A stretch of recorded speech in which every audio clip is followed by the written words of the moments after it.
သူတို့ရင်မှာအများကျိုးအတွက်စင်သာအတားကိုစောပရစိတ်မွေးက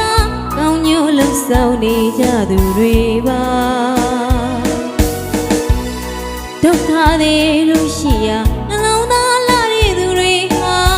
ကျင်နာတွေ့ရှက်ပြီးမလို့သာ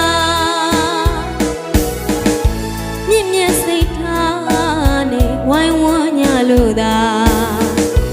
ချစ်စရာမြတ်ပြီးတော့မှမေတ္တာခံနေတရားတွေနဲ့ပေါင်းစုညီညာအားနေသူကိုထူပေးကြပါနှလုံးလာသူတို့ဝိုင်းလို့ပူကြပါနှလုံးလာသူတို့ရင်မှာအများကျိုးအတွက်အစင်သာအတားကိုစောပရစိတ်မွေးက